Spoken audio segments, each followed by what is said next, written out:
안녕하세요, 여러분. 살면서 인생에서 가장 큰 무기가 뭐라고 생각하나요? 부모님의 사랑이라고 생각하시는 분들도 있을 거고, 명예라고 생각하시는 분들도 있을 거고, 사랑이라고 생각하시는 분들도 있으시겠죠. 그런데 요즘 보면 많은 분들은 인생에서 가장 큰 무기를 돈이라고 생각하시는 것 같기도 해요. 솔직히 저도 영 틀린 말은 아니라고 생각합니다. 저도 한때 그렇게밖에 생각할 수 없었던 상황을 겪어본 적도 있었고, 돈이 없으면 그만큼 인생에서 서러운 일들이 많이 생겨날 수밖에 없는 건 사실이니까요. 행복은 절대 돈으로 살 수 없는 거다 하는 사람들도 돈이 없으면 빠르게 불행해질 수밖에 없다는 말에 공감할 수밖에 없을 거예요. 누구보다 큰 돈을 만지고 살면서도 늘 돈을 경계하고 멀리해야 한다. 조금은 모순된 얘기를 하는 가족과 오랜 세월을 함께 살아서 그런지 전 한때 목구멍이 포도청이었던 시절도 있었지만 인생에서 가장 큰 무기가 돈이라는 말은 믿지 않고 살았던 사람 중 하나입니다. 그런데 결혼을 하고 시댁에서 겪은 일 때문일까요? 나한텐 무기가 아닐 수 있지만 돈이 세상의 전부라고 생각하는 무식한 사람들에겐 나름대로 휘둘릴 수 있는 좋은 무기가 될 수 있겠구나 싶어 이렇게 사연을 쓰게 됐어요. 은채야, 세상의 전부는 돈이 아니야. 네가 큰 돈을 벌고 싶으면 우선 세상을 넓게 보는 법부터 배워야 한다. 그게 첫 번째야. 너 대학 가고 싶다 그랬지? 고등학교 졸업하고 나면 아빠 너한테 등록금이며 생활비며 하나도 지원해주지 않을 거다. 한 달에 딱 20만 원. 그 안에서 교통비도 하고 식비도 하고 생활비도 하고 알뜰하게 한번 살아봐. 항상 돈 무서운 줄 알고 살아야 돈도 모이고 하는 거지. 아빠 말 무슨 소린지 알겠지? 누가 보면 내가 아빠한테 몇백만 원씩 용돈 타가면서 사는 줄 알겠어. 아껴 쓸게요. 나도 이제 다 컸는데 내 앞가림 정도는 알아서 할 줄 알아야지. 어렸을 때부터 아빠는 저한테 늘 돈 무서운 줄 알아야 한다. 돈 아껴 써야 한다. 돈 얘기를 그렇게 강조하셨어요. 저희 집이 오히려 잘 사는 편에 속했는데도 말이죠.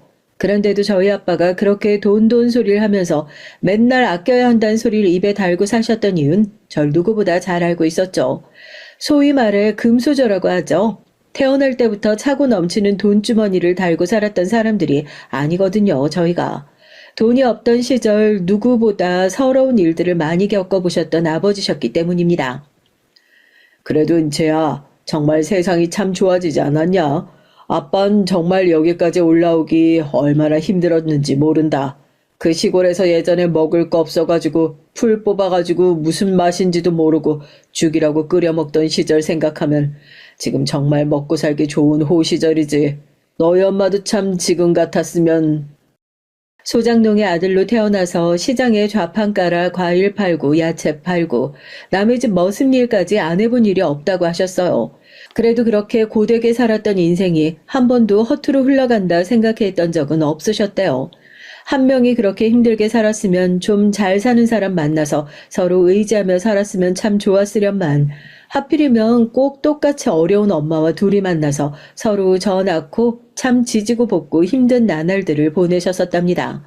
그때까지만 하더라도 아빤 변변찮은 직업이 없어 하루 벌어 하루 먹고 사는 일들을 계속 하셨었고요.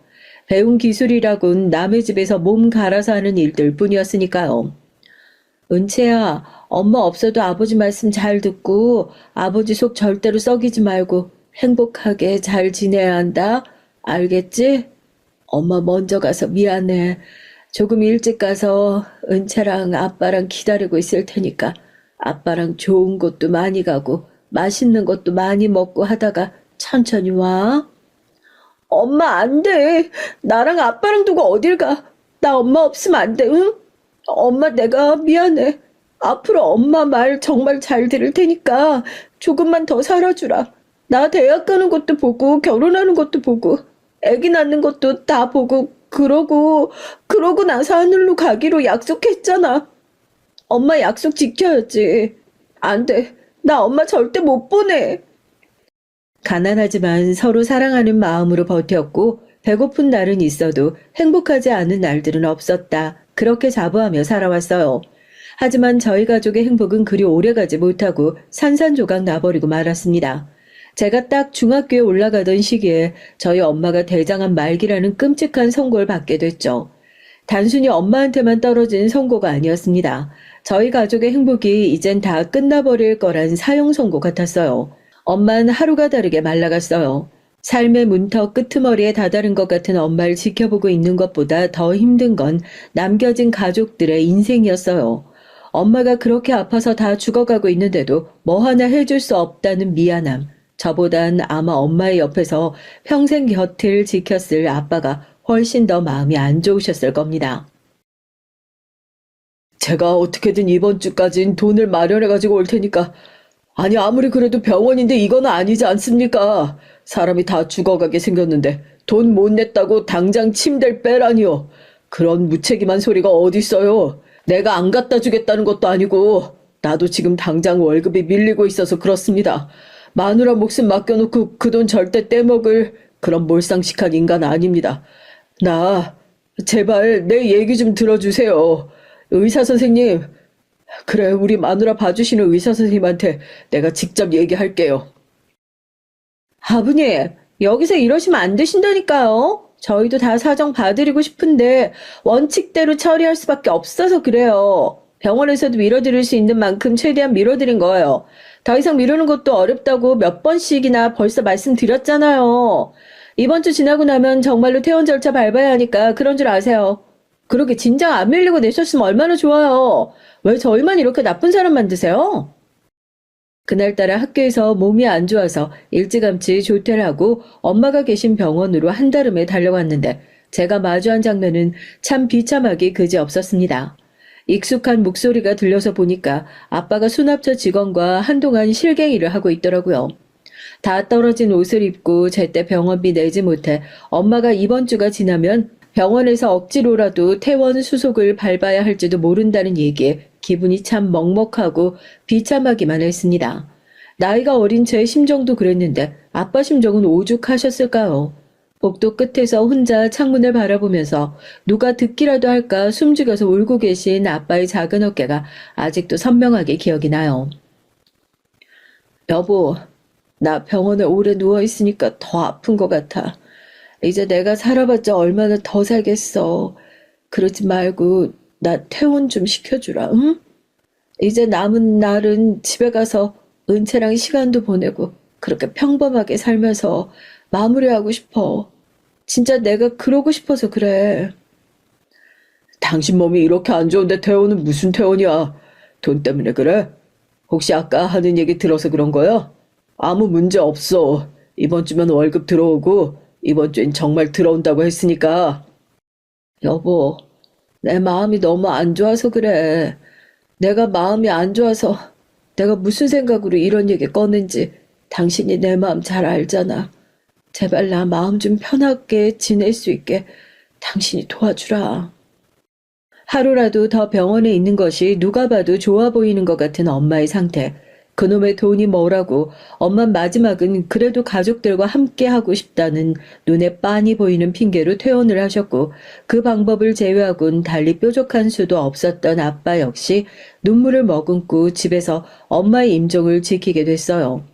엄마가 돌아가셨던 그 해엔 아빠와 저에게 정말 돈 없는 사람의 서러움을 제대로 느끼게 해줬던 비참하고 힘든 한 해이자 저희 가족의 인생을 180도로 다른 모습으로 돌리는 아주 커다란 전환점이 됐죠. 아빠, 정말 괜찮겠어? 그런 일 한 번도 해본 적 없잖아. 친구들한테 얘기 들어보니까 엄청 위험하다고 하던데. 하다가 사고도 많이 날 수 있대. 나 정말 그러다 아빠까지 잘못되면 고아되는 거야. 은채야, 아빠 평생 이 건강한 몸뚱이 하나로 밥 벌어먹고 살았던 사람이야. 은채 네가 무슨 일 있어도 이 아빠가 다 해결해 줄 거니까 그러려면 건강하게 오래오래 살아야겠지. 아빠가 은채랑 다른 약속은 못해도 그거 하나는 꼭 약속하마. 너 힘들 때 항상 뒤에서 건강한 모습으로 기댈 수 있게 서 있겠다고. 엄마가 돌아가신 이후로 전 아빠와 단둘이 살게 됐어요. 여유롭지 못한 경제 사정으로 엄마를 떠나보낸 것이 마음에 한으로 남으셨던 모양인지 그때부터 아빤 정말 닥치는 대로 일을 하기 시작하셨죠. 처음에 아빠가 시작했던 건 육가공 일이었습니다. 일이 힘든 만큼 버는 돈이 많고 그동안 뭐 하나 제대로 된 기술을 배우지 못해서 하루 벌어 하루 먹고 살기 바빴는데 그래도 제대로 된 기술을 배워놓으면 앞으로 평생 먹고 살 수 있지 않겠냐면서요. 무작정 대형 정육점에 들어가서 일을 배우기 시작했고 처음엔 칼을 쥐는 요령도 제대로 없으셔서 그런지 손바닥이며 어디며 맨날 찢어지고 정말 크게 다칠 뻔한 적도 많아서 밤중에 울면서 병원으로 쫓아가는 날도 많았습니다. 저희 아빠가 맨날 했던 소리가요. 다른 건 몰라도 가난한 자식한테 대물림 시키기 싫다고 그 비참한 기분을 내 딸한테까지 다시 느끼게 하고 싶지 않다고 그러셨거든요. 전 아빠가 위험한 일 좀 안 했으면 좋겠다 생각했는데 그 생각 하나를 가지고 죽을 각오로 버티셨던 거죠. 전국을 돌아다니면서 일을 하는 통에 이사도 많이 다녔고요. 한 5년 정도 지나고 나니까 아빠도 이 기술에 익숙해지기도 했고 아빠랑 저도 저녁에 삼겹살을 먹으러 외식을 다닐 수 있을 정도로 조금 먹고 살만해졌죠. 아빠는 맨날 맛있는 거 먹고 좋은 걸 보러 갈 때마다 남몰래 고개를 돌리고 눈물을 훔치셨습니다. 몇 년만 더 견디면 이렇게 해뜰 날이 왔을 텐데 그 몇 년을 버티지 못하고 떠나가 버린 엄마한테 미안한 마음 때문에서였겠죠. 사람이 살면서 인생에서 평생 3번의 기회가 온다고 그러잖아요. 그 놀라운 기회가 저희 가족에게도 찾아왔습니다. 평범하게 정육점에서 일을 하고 있던 아빠였는데 늘 성실하고 부지런하게 일을 하는 모습이 좋아 보였는지 같이 일을 하시던 정육점 사장님이 식당 준비를 하고 있는데 같이 한번 차려보는 게 어떻겠냐 먼저 제안을 주셨대요. 그동안 모아둔 돈이 다 날아가서 휴지 조각이라도 되어버리면 어떡하나 고민을 하고 계시더라고요. 아빠가 그랬잖아. 아빠 맨날 사장님하고 부를 일밖에 없었다고. 사장님 소리 한번 들어보는 게 소원이라고. 아빠 소원이 이룰 수 있는 기회였는데 왜 포기해? 돈 날아가 버리면 다시 벌면 되지. 아빠 혼자 버는 게 모자라다 싶으면 나도 나가서 벌면 되는 거고. 그러니까 아빠 기회 왔을 때 해봐. 제 응원에 용기를 낸 아빠는 사장님과 함께 식당을 오픈하게 됐고 꿈에 그리던 사장님 소리를 듣게 되셨죠. 인생에서 한번 내볼까 말까 했던 용기를 냈던 탓인지 아니면 그동안 불행이 연달아 겹쳐왔던 탓인지 몰라도 그동안의 고생을 다 보상받기라도 하는 것처럼 아빠는 연일 승승장구하기 시작했습니다. 가게를 함께 운영하셨던 사람이 건강 문제로 장사를 이어나가기 힘들 것 같다면서 장사가 잘 되고 있던 가게를 아빠에게 전부 다 넘기셨고 아빠는 온전한 사장이 된 이후로 더 피땀 눈물을 쏟아가면서 장사에 몰두하셨어요. 그 결과 동네에서 조그마하게 하던 고깃집은 얼마 안 가서 대형 프랜차이즈화가 되었고 아빠는 얼떨결에 돈방석에 앉게 되셨죠. 아니 그게 무슨 말도 안 되는 소리야? 거기 완전히 생활무지나 다름없었잖아. 무슨 그런데 골프장이 들어온다고. 이거 좋은 거지, 아빠? 우리 완전히 대박 터진 거지? 그래, 임마. 우리도 이제 고생 끝난 거야. 아빠가 거기 처음에 땅 투자할 때부터 얘기했었잖아. 아빠 왜 예전에 부잣집에서 머슴살이 할 때 그 할아버지가 얘기해 줬었다고. 이런 땅을 사야 된다고. 노인네 그냥 헛소리 하는 줄 알았는데 진짜였네. 완전 노른자위 땅이었어. 정말 로또도 이렇게 터지면 조작이 아니냐고 의심받을 정도로 행운이 뻥뻥 따라왔어요. 외식 사업이 브랜드화된 것도 모자라서 이렇게 벌어들인 돈을 정말 반신반의하는 마음으로 부동산에 투자하셨거든요. 아빠가 하는 일이라면 말리지 않고 응원했던 저도 이건 너무 무모한 도전이 아니냐면서 다시 생각해보라고 몇 번을 말렸었는데 아빠가 만약 이번에도 제 얘기를 들었더라면 몇백억을 벌 기회를 완전히 날려버리실 뻔했었네요. 그렇게 저희 아빠는 불과 10년 만에 서울의 노른자 빌딩을 여러 채 보유하고 있는 수백억 대의 자산가가 되셨습니다. 어렵게 먹고 살던 가정에서 부자 아빠가 됐다고 달라지는 건 아무것도 없었어요. 예전이나 지금이나 늘 다정한 성품의 아빠였고 통장 잔고가 갑자기 불어난다 하더라도 검소한 성품에도 변한 건 없으셨죠. 뭐 집 잘 산다고 되게 비싼 학원이니 과외니 그런 걸 시켜주시지도 않았고요. 제가 크게 공부 쪽으로 머리가 없기도 했었고 아빠도 다른 건 몰라도 투자 쪽으로는 빠삭하니까 딸이 별로 원하지도 않는 것에 투자를 해주고 싶지도 않으셨던 거였어요. 대신 제가 관심을 가지고 있는 분야는 따로 있었습니다. 부동산 투자요. 서당계 3년이면 풍어를 읊는다고 어렸을 때부터 아빠 옆에서 이 땅, 저 건물 여러 개 보러 다니고 쫓아다니다 보니까 지금은 저평가되어 있는 것들을 남들보다 일찍 알아차리는 과정이 참 좋다는 생각이 들더라고요. 등록금 대줄 생각은 없고 첫 학기 등록금만 이자 없이 빌려줄 수 있다는 아빠에게 그렇게 전문대학교에 입학해서 공부를 시작하게 됐고 대학 들어간 이후로 아르바이트를 하면서 아빠가 빌려주신 첫 학기 등록금도 모두 갚았고 하루에 알바를 2개씩 연달아 하면서 등록금이며 생활비는 모두 제가 번 돈으로 충당했습니다. 대학을 졸업하고 난 이후엔 아빠랑 같이 부동산 임장도 다니고 하면서 공인중개사 준비도 했고 또 공부머리는 영 없다고 생각했는데 중개사 시험은 한 번에 합격해서 그렇게 공인중개사로 일을 시작하게 됐어요. 은채씨, 나이도 젊은데 소개팅 한번 안 할래? 아니, 나도 한 다리 건너 아는 사람인데 여기 집안이 그렇게 괜찮다고 하더라고. 남자도 그냥 평범하게 대기업 다니는 사람인데 집안 사람들이 죄다 서울대 출신이래. 그 집 부부 내외가 교양 있고 성격 좋다고 동네에서 아주 소문이 자자한데 내가 은채 씨 생각이 딱 나더라니까. 은채 씨네 집도 그렇게 잘 사는 편 아니지? 에이, 우리 사이에 뭘 그런 걸 가지고 부끄러워하고 그래. 솔직히 딸은 살림 미천이라고 다들 그러잖아. 난 솔직히 좀 공감되더라고. 좋은 집에 시집 가는 게 좋지. 소개팅이요? 저 그런 거 한 번도 안 해봐가지고 솔직히 연애에 별 관심이 없기도 하고요. 아버지도 집에 혼자 계신다며 언제까지 연애도 안 하고 그러고 있을 거야? 은채 씨 부모한테 다른 게 효도가 아니라 일찌감치 시집 가서 행복하게 사는 모습 보여주는 거, 그게 효도야. 공인중개사로 일하면서 부모님한테 효도하려면 이렇게 일에만 매달려 있지 말고 남자 소개도 좀 받고 소개팅 생각 없어도 일단 나가서 그냥 만나보라면서 하도 등을 떠미시길래 정말 억지로 나가다시피 했던 자리에서 남편을 처음 만나게 됐어요. 처음엔 집안이 잘나고 괜찮은 직장 다니고 있다고 하길래 그런 사람이 내가 눈에나 차겠나 싶어 그냥 소개해준 거 거절하기도 뭐하니 적당히 자리나 채우고 시간이나 때우다 오자 하는 마음으로 나갔던 자리였었죠. 그런데 정말로 결혼을 할 짝은 정해져 있나 봅니다. 남편이랑 연애하고 한 6개월도 안 돼서 서로 성격도 너무 잘 맞고 결혼에 대한 생각이 전혀 없었던 저도 이 집으로는 시집가도 되겠다 싶더라고요. 아무래도 애엄마가 일찍 세상 떠나다 보니까 제가 가르친다고 가르쳤지만 모자란 부분이 많을 수도 있겠습니다만 사돈께서 예쁘게 봐주시고 하나하나 가르쳐주시면 머리는 좋아서 금방 배울 겁니다. 모쪼록 잘 부탁드리겠습니다. 결혼하면서 부족한 점이 있으면 열심히 할 테니 부담 없이 말씀해 주시고요. 아마 남편도 제가 따로 말하지 않았으면 저희 아빠가 건물 몇 개나 가지고 있는 프랜차이즈 대표라는 사실을 전혀 몰랐을 거예요. 그렇게 돈을 많이 벌고서도 정작 아직까지 본인이 사시는 집은 예전에 살던 집에서 크게 좋아지지도 않았고 타고 다니시는 차도 구형 소나타시거든요.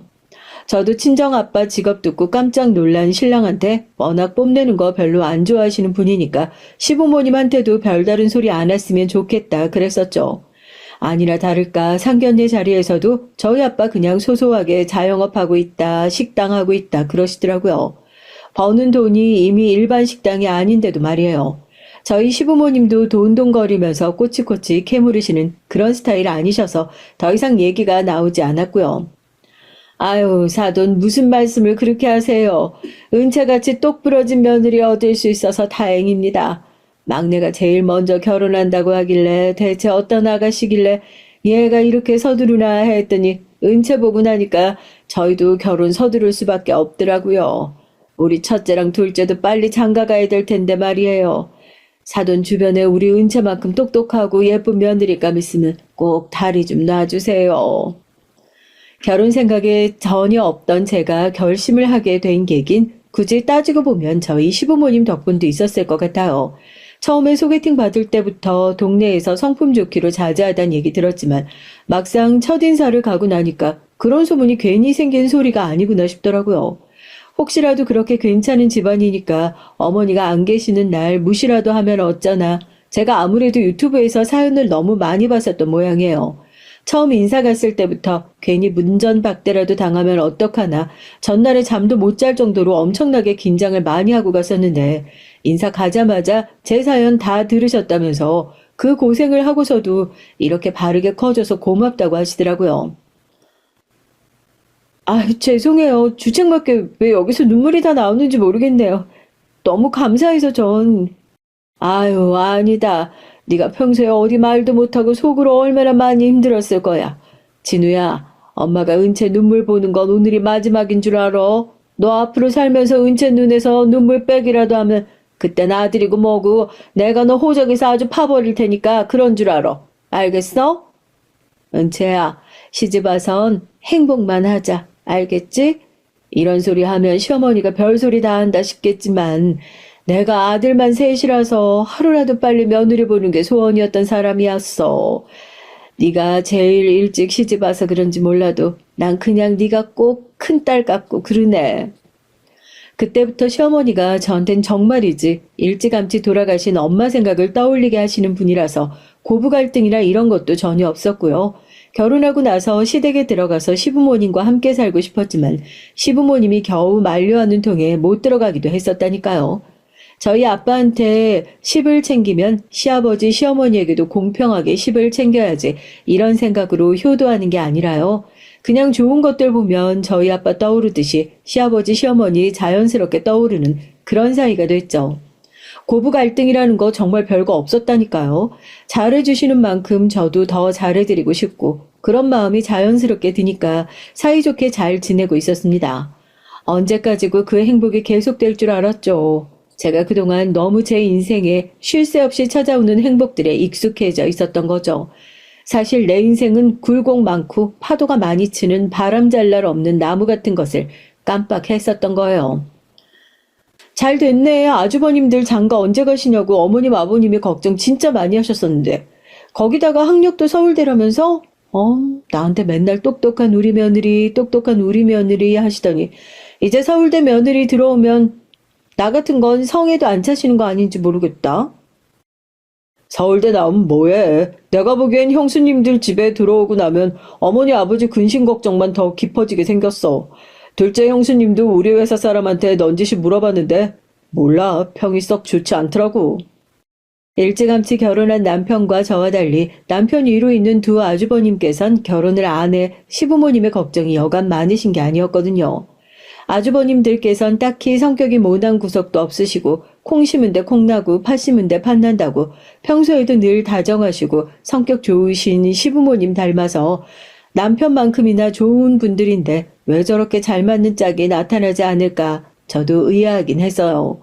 두 분이서 늘 저희 결혼 생활을 하는 걸 지켜보시면서 나도 빨리 장가 가야겠다 소리를 입에 달고 사셨는데 둘째 아주버님이 먼저 결혼을 하시더니 이듬해 바로 첫째 아주버님까지 결혼을 하시면서 어머님이 그렇게 꿈에 그리시던 아들 셋, 딸 같은 며느리 셋 집안이 완성이 된 거죠.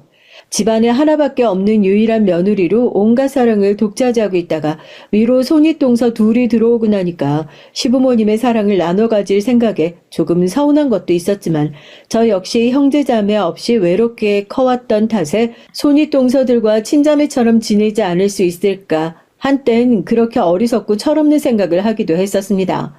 더군다나 결혼을 할 당시엔 둘째 형님께서 저희 남편과 같은 회사를 다니고 있을 때라 친해지면 더 잘 몰랐던 남편 회사 관련된 얘기도 이것저것 물어보고 괜찮겠구나 싶었거든요.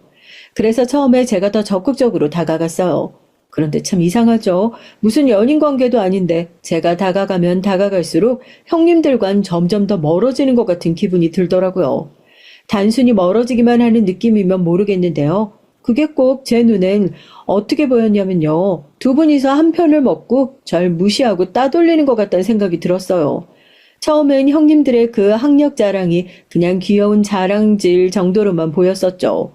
제가 이거 좀 아닌데 하고 느꼈던 게 가족 모임 때 처음이었던 것 같아요. 형님들이 언제 제일 심하냐면요.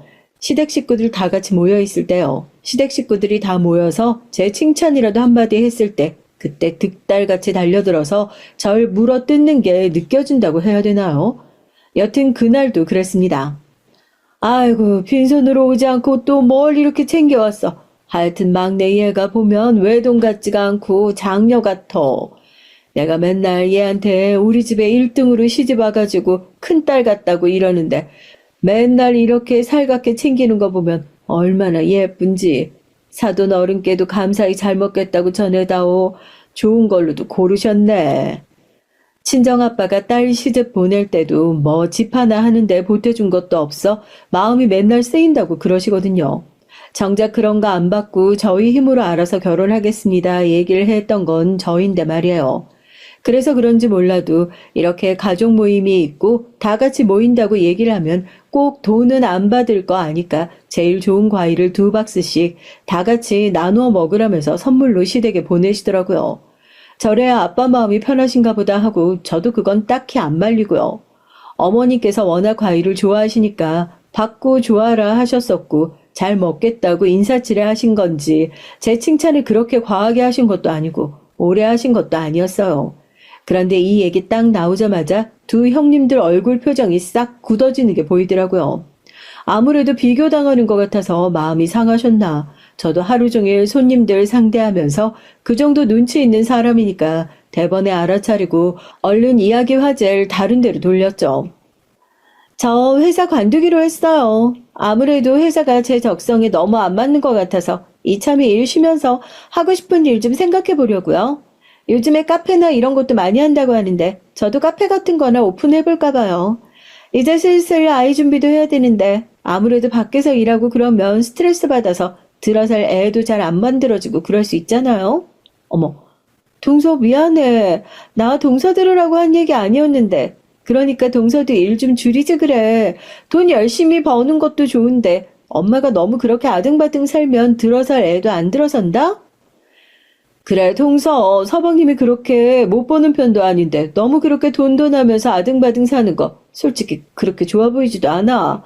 꼭 없이 살던 사람들이 예전 버릇 못 버리고 저러는 것 같고. 동네도 좁은데 지금이야 우리 먼저 나서서 얘기해주지만 나중에 애 낳아봐라. 아줌마들 사이에 100% 그거 말 나와. 제가 결혼한 지 꽤 됐는데도 왜 그런지 모르겠지만 애가 쉽게 들어서지 않더라고요.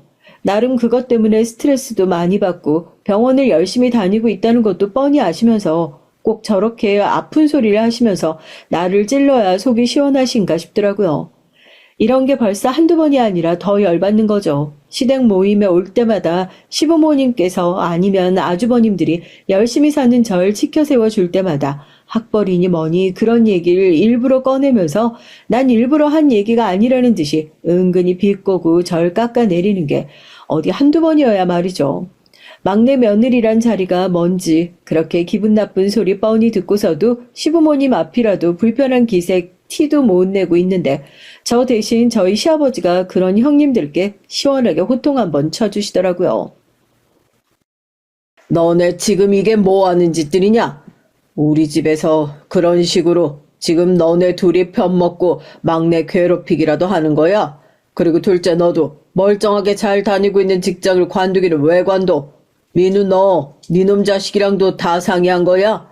한 살이라도 어리고 젊을 때 나가서 일들 할 생각을 해야지. 나이도 제일 어린 막내는 지금 부부가 나가서 열심히 맞벌이 하고 있는데 뭐?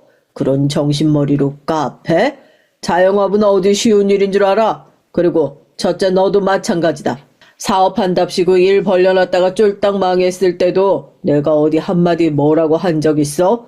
시부모가 그렇게 입 닫고 있으면 감사한 줄 알고 하루라도 빨리 일자리 찾아볼 생각해야지. 아주 집에 들어앉을 생각이냐? 그래놓고 말끝마다 서울대 나왔으면 뭘 해도 먹고 살겠다고? 지금 너네 하는 꼴을 봐라. 뭘 해먹고 살 수 있겠는지. 졸업장이 벼슬이면 나나 니들 시어머니가 해먹었어도 더 해먹었다. 아버님, 전 그게 그런 얘기가 아니라요. 전 그냥 막내 동서 걱정되는 마음에서 해줬던 얘긴데, 그리고 저 직장도 지금 알아보고 있는 중이에요. 근데 요즘에 워낙 일자리가 없기도 하고, 그리고 변변치 않은 직장 들어가느니 안 들어가는 게 낫겠다 싶기도 하고, 그래서 조금 더 시간 주시면 제가 아버님께서 도와주신 돈 얼른 자리 잡아서 해결할게요. 죄송해요. 지금 네가 찬물 더운물 가릴 처지야? 서울대 나가면 아르바이트 같은 건 못한다니? 당장 이 앞에 편의점 가서 아르바이트라도 좀 써달라고, 저 앞에 마트 계산대 가서 캐셔로 좀 써달라고 그렇게 해서 한 달에 50만 원이라도 집에 들고 오고 나서 징징거려야지. 어떻게 하나같이 이렇게 못났어, 못나기를. 즐거웠던 가족 식사 분위기가 와장창 박살이 났죠. 신나서 둘이서 편먹고 절 조리돌림하던 두 형님들께선 마치 조개 마냥 입을 꽉 다무시고 고개를 숙이고 시아버지 눈치만 보시느라 바쁘시더라고요. 시아버지께서 하시는 말씀 중에 뭐 틀린 얘기가 하나도 없죠. 결국에 그날 시부모님 덕분에 시원하게 사이다 마시고 집으로 돌아갔습니다. 아주버님들도 저한테 따로 연락 다 왔고요. 요즘에 직장 관두고 뭐 하느라고 사람이 좀 예민해져서 실수한 것 같다고 대신 사과한다고요. 정작 제 속을 뒤집어 놓은 형님들은 직접 저한테 사과 전화 한 통을 하지 않으셨지만 그래도 이렇게 아주버님들이 먼저 사과하시겠다고 연락까지 한 마당에 계속 꽁에 있는 것도 도리가 아닌 것 같다고 괜찮다고 이해한다고 그렇게 웃으면서 대답하고 넘어가기까지 했습니다. 형수님, 우리 회사셨잖아. 얘기 들어보니까 본인이 직접 관두신 것도 아니더라고. 사무실에서 직원들이랑 계속 부딪히고 싸우고 했었는데 이번에 완전 제대로 붙었다고 하더라고. 자기 팀에 있는 직속 후배한테 이거 해라 저거 해라 계속 시키고 학력 가지고 계속 무시했었나 봐. 겨우 이런 학교 나온 주제에 자기를 가르치려 드네 뭐 어쩌네 해가지고. 그 후배가 도저히 못 견뎌가지고 형수님이 하셨던 말씀 전부 다 녹음해가지고 회사의 직장 내 괴롭힘으로 신고를 했다고 하더라고. 형도 아버지 앞에서 그런 얘기를 차마 할 수가 없으니까 대충 일 좀 쉬겠다고 회사 관둔다고 그렇게 얼버무린 것 같긴 한데 아휴 괜히 당신 중간에서 불똥 튄 것 같아서 미안하네. 앞으로 형수님들이랑 엮일 일 없도록 내가 중간에서 잘 커버쳐 볼게. 하여튼 두 형님 볼 때마다 참 안쓰럽더라고요. 어떻게 저렇게 좋은 학벌 가지고 있으면서도 저렇게 무식한 행동들을 할까 하고요. 저한텐 그런 좋은 대학교에 갈 정도의 똑똑한 머리가 없으니까 제가 저런 머리 가지고 있으면 적어도 저렇게 멍청하게 쓰진 않을 텐데 하는 생각이 들어서 안타깝게까지 하더라고요. 왜 예전에 한창 잘 나갔던 드라마에서 그런 장면 보신 적 있으세요? 시댁 식구들이 새로 들어온 며느리 무시한다고 자기들끼리 있을 땐 일부러 못 알아듣는 외국어 쓰면서 대화하는 장면이요. 저 진짜 그게 드라마에서나 나오는 장면인 줄 알았는데 저희 형님들한테 처음 당해봤잖아요. 형님들이 어쩐 일로 밥을 산다고 연락을 주셔가지고 전 저번에 시댁에서 있었던 일이 미안해서 사과를 하고 싶으셔서 일부러 머쓱하니까 밥이나 먹자며 자리를 만드셨나 보다 그렇게 생각했는데 저한텐 그렇게 편하게 입고 나오라고 신신당부를 하시고선 정작 본인들은 어디 샵이라도 갔다 온 것처럼 치렁치렁 꾸미고 식당에 앉아있는데 벌써부터 속이 빤히 보이는 것 같아 그 자리에서 그대로 집으로 돌아가 버릴까 얼마나 고민을 했는지 모른다니까요. 오늘은 동서 먹고 싶은 거 다 시키라면서 웃으면서 저한테 메뉴판을 먼저 양보하는데 메뉴판 여니까 죄다 싹 영어예요. 아, 이래서 먼저 양보했구나 싶은 거죠. 그래서 제가 어쨌냐고요? 일부러 외국인 종업원 불러서 유창한 영어로 주문을 했습니다. 형님들 턱 빠져서 쳐다보시대요. 와인은 어떤 걸로 하시겠어요? 제가 지난번에 마셔봤더니 이게 제일 괜찮더라고요. 이게 추천 와인이라고 하는데 형님들도 다 괜찮으시죠? 아참, 오늘 식당 여긴 제가 결제할게요. 그리고 제가 버는 게 있는데 어차피 형님들 아주버님 카드 가지고 나오셨을 거 아니에요. 마지막으로 계산까지 시원하게 제가 하고 나니까 형님들은 아주 부하가 치밀어 올라 죽을 것 같다는 표정으로 저한테 인사도 안 하고 쌩 돌아서 가시더라고요. 저도 속으로 그건 너무 심했나 싶긴 했었는데 그동안 제가 당한 게 있는데 이 정도로 되갚아준 거면 굉장히 저렴한 가격이다 했거든요. 그런데 그렇게 쌓아왔던 미움이 결국 얼마 전 시댁에서 어마어마한 사건으로 폭발하게 된 것이었습니다. 얼마 전 저희 시어머니 생신이 있었어요. 신기하게 시어머니는 형님들이 절 괴롭히는 걸 아시는지 모르시는지 몰라도 형님들이 저한테 더 미운 짓을 하면 할수록 저를 더 챙겨주시고 아껴주시는 모습을 보여주셨고 저도 그런 시어머니에게 당연스럽게 더 잘해야겠다는 마음을 품을 수밖에 없었어요.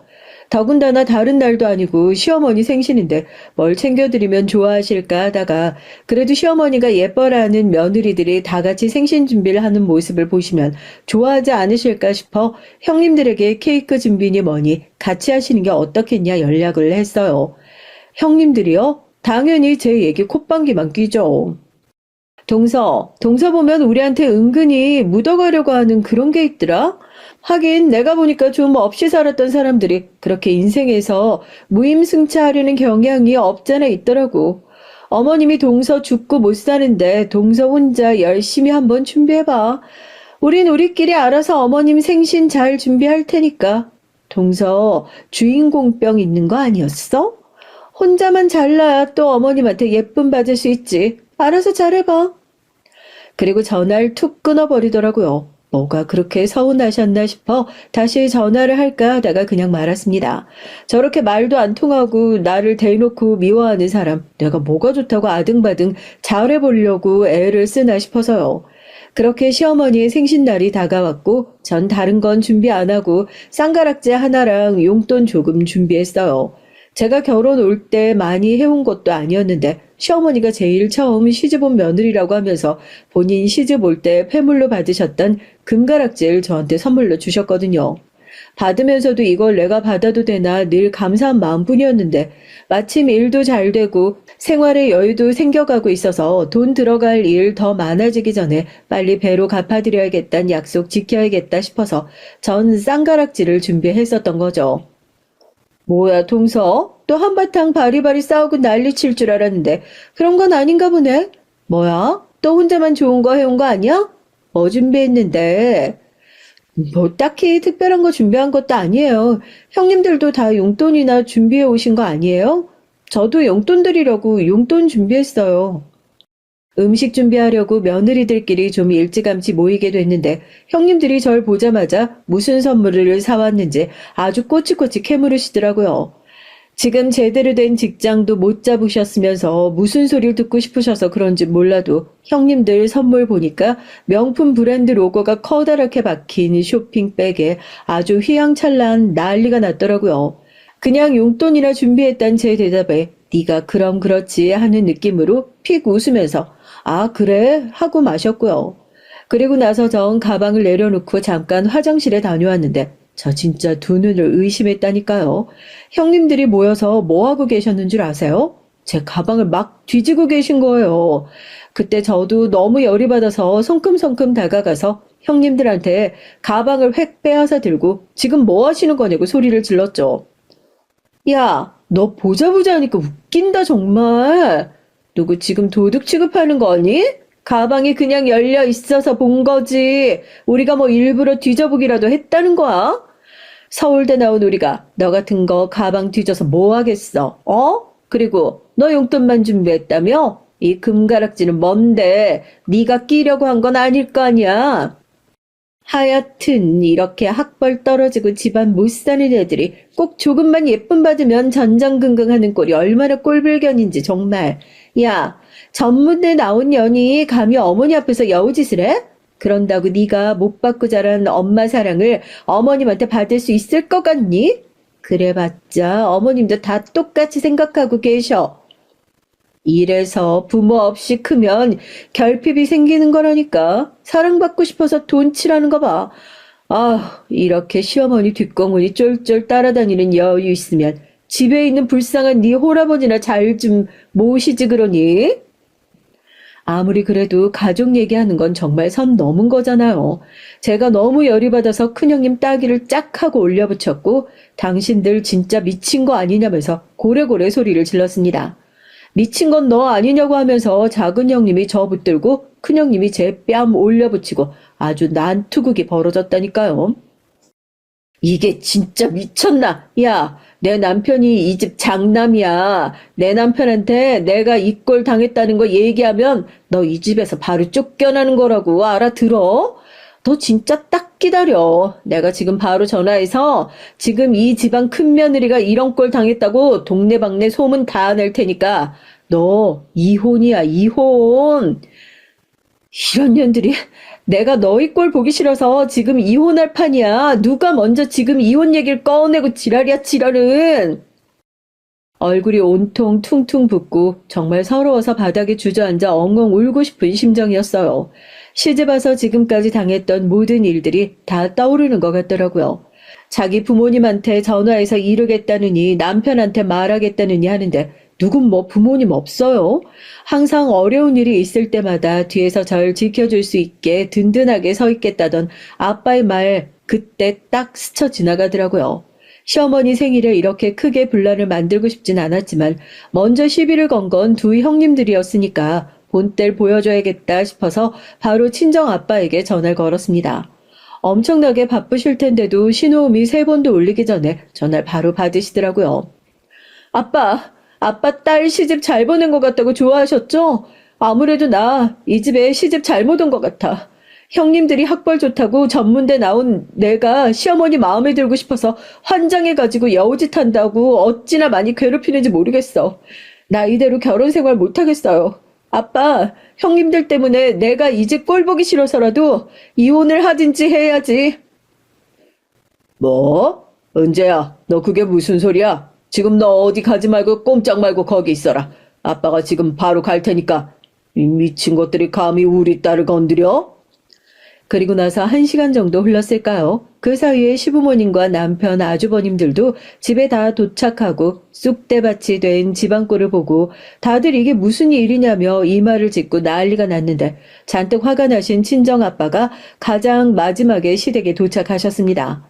저 한 번도 저희 아빠가 그렇게 돈 자랑하는 것 같이 입고 다니는 거 본 적이 없었는데 딸이 돈 때문에 학력 때문에 무시당했다는 얘기를 들으니까 화가 많이 나셨는지 제가 돈 벌고 나서 사드려도 이런 거 안 하고 다니겠다 싫다 하셨던 명품 시계며 구두를 다 두르고 오셨더라고요. 제가 가난한 집 딸이라고 생각했던 두 형님들도 저희 아빠의 차림새 보고 흠칫 놀란 눈치였고요. 저 우리 딸 다시 데리고 가겠습니다. 시댁에서 아껴주신다고 약속하셔서 마음 놓고 보내놨더니 이 집 며느리들한테 학력이니 집안이니 그런 소리 들으면서 무시당할 그런 애가 아닌데 어떻게 시부모님이 되셔서 그런 것들 하나 못 막아주셨습니까? 장서방 자네도 남편이 돼서 어떻게 그런 걸 몰랐단 말이야? 집안에 분란 일으키기 싫어서 입 다물고 있었던 저 대신 저희 아빠가 그동안 제가 당했던 일들을 시댁 식구들 앞에서 구구절절 읊어주셨고 얘기를 들은 시댁 식구들은 깜짝 놀라며 그게 전부 다 사실이냐고 두 형님들을 추궁하기 시작했죠. 이미 증인이 눈앞에 뻔히 있는데 자기들이 뭐라고 거짓말을 할 수 있겠어요. 끼케야 오늘은 제가 먼저 때린 거다. 자기들은 정말 싸울 생각이 없었다. 이따위 변명뿐이었죠. 먼저 저희 집안 운운한 게 형님들이셨잖아요. 저희 아빠 욕하는 소리 듣고도 참는 게 그게 등신 아니에요? 당신 왜 여태까지 말을 안 했어? 형수님들이 좀 과하다고 전부터 생각은 했었는데 이 정도일 줄은 몰랐네요. 저도 아까워서 감히 함부로 못하는데 어떻게 그러실 수가 있으세요? 형수님이라는 호칭도 아깝네요. 시부모님은 당연히 불같이 화를 내시고 난리가 났죠. 왜 저렇게 무식한 애를 감싸고 두는 거냐고. 아직도 정신 못 차리고 바락바락 대드는 큰형님의 뺨을 시아버지가 시원하게 한 대 더 내리치고 상황은 깔끔하게 마무리가 됐습니다. 그놈의 서울대 졸업장 가지고 있으면 뭐해? 기본적인 정신머리나 소양도 제대로 못 갖추고 있는데 여태까지 백수로 지내도 아무 말도 안 했었는데 이제 그런 생활도 끝이다. 나가서 일해서 한 푼이라도 벌어오든지 이혼을 하든지 해. 더는 한심해서 못 봐주겠으니까. 사돈 정말 죄송합니다. 사돈께서 무슨 죄가 있으시겠습니까? 돈 자랑하고 무식한 인간들이 죄인 거죠. 이번에 이렇게 돌아가겠지만 저 딸한테 무슨 일 생기면 그땐 이렇게 조용히 안 넘어갈 겁니다. 제가 조용히 안 넘어갈 수 있는 사람이라는 건 사돈께서 더 잘 아실 거라 생각하고 물러가겠습니다. 다신 이런 일 없도록 하세요. 두 동서들 자존심 완전히 개박살나고 눈물바람으로 저한테 무릎 꿇고 사과하고 난리도 아니었어요. 그렇게 아빠가 시원하게 엎어준 덕분에 저도 그동안 마음에 쌓여왔던 앙금들을 시원하게 털어낼 수 있게 됐네요. 그래서 그 뒤에 저희 형님들 어떻게 지내고 있는지 아세요? 저한테 찍소리도 못하는 건 물론이고 지금 각각 분식집, 카페에서 급하게 아르바이트를 하면서 이혼은 겨우 면하신 상태입니다. 시댁 행사 때문에 어쩔 수 없이 간간히 한 번씩 마주치긴 하는데 아주버님들께 경제권 완전히 뺏겨 사치도 못 부리고 이제야 본인들 형편껏 살고 있네요. 이제 시댁 오면 시부모님 눈치에 제 눈치까지 보느라 아주 정신없어요. 저희 아빠가 늘 그러셨죠. 돈 있다고 유세 떠는 건 재수 없는 일이지만 적당할 때 비장한 무기로 쓸 수 있도록 늘 갈고 닦을 필요는 있다고요. 저 이제 그 말 믿고 열심히 죽는 날까지 한 푼이라도 더 벌기 위해 살아보려고요. 사연을 들으시는 분들 모두 부자 되시길 바라며 이만 사연 줄이겠습니다. 안녕하세요. 저는 평생을 시골에서만 살아온 70대 할머니입니다. 전 딸 셋에 아들이 하나예요. 딱 들으시면 아시겠지만 우리 집에선 누구보다 아들이 귀합니다. 저야 아들이든 딸이든 상관없이 똑같이 키웠다고 키웠지만 자식들이 느끼기엔 그렇지 않았을 거예요. 시부모님을 모시고 살았을 때 딸들이 함께 살면서 느낀 차별이 꽤 힘들었는지 지금까지도 옛날 얘기가 나오면 딸들이 투덜거리거든요. 특히나 막내 아들과 차별을 받았다는 얘기를 가장 많이 합니다. 엄마가 고기 반찬 있을 때마다 윤석이 앞에만 놔줘서 얼마나 서러웠는지 몰라. 내가 한번 먹으려고 젓가락 갖다 대면 할머니가 손으로 내 젓가락 탁 쳤다니까? 그러니까 우리가 그때 고기도 못 먹고 커서 지금 다들 이렇게 키가 크다 만 거라니까? 윤석이 쟤봐. 혼자 키 큰 거. 저게 다 할머니가 윤석이만 고기며 뭐며 몰래 갖다 먹여서 그런 거야. 언니들은 그래도 나이 차이나 있으니까 학교도 가고 놀러도 나가잖아. 난 윤석이랑 매일 같이 붙어 있으니까 나도 애긴데 할머니가 자꾸 윤석이 돌보라고 해서 짜증났었다니까. 그 어린애한테 자꾸 동생 기저귀 갈라는 게 말이 되냐? 딸들은 다 지난 일이다 보니 서운해서 그냥 하는 소리겠지만 전 들을 때마다 가슴이 아프고 미안했어요. 당시에 저도 시부모님 시집살이에 매일 아침이면 나가서 밭일하고 오후면 시아버지 공장에 나가 일할 때라 애들한테 온전히 신경 쓸 수가 없었어요. 애들하고 조금이라도 붙어 있으려고 하면 걔집 애들 챙길 게 뭐이냐고 빨리 나가서 일하라고 하셨어요. 할 일이 태산인데 걔집 애들 볼 거 뭐 있다고 집구석에 누워있어.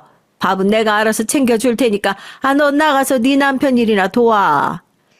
시부모님이 저에게 얼마나 지독하게 굴었냐면 첫째 낳았을 땐 딸 낳은 주제에 누워있으려고 한다고 애 낳은 지 3일 지난 저에게 빨리 나가서 일하라고 했고 둘째까지 딸이었을 땐 시부모님 두 분 다 아예 저와 눈도 마주치질 않으셔서 제가 알아서 애 낳자마자 다음날 바로 밭에 나갔어요. 남편은 항상 그런 제가 안쓰러워서 그럴 필요 없다고 누워있으라고 했지만 한 집에 절 눈엣 가시로 여기는 시어머니와 함께 있으려니 차라리 나가 일하는 게 더 낫습니다. 시부모님은 남편이 장남이다 보니 당연히 제가 아들을 낳아야 하는 거로 생각들 하셨죠. 그런 와중에 줄줄이 딸만 셋을 낳았으니 시부모님께 모진 구박을 다 받아야 했습니다. 셋째까지 딸을 낳자 시어머니께선 더는 안 되겠다며 막내를 가졌을 때 집안의 무당까지 불러서 굿을 했어요. 남들은 굿이니 뭐니 안 해도 잘만 낳는 아들을 넌 도대체 뭐가 부족해서 낳는 것마다 딸이니? 애미 네 나이도 이제 내일 모레 40인데 이번에도 딸이면 둘째라도 얻어서 아들 낳게 할 거니까 그런 줄 알아.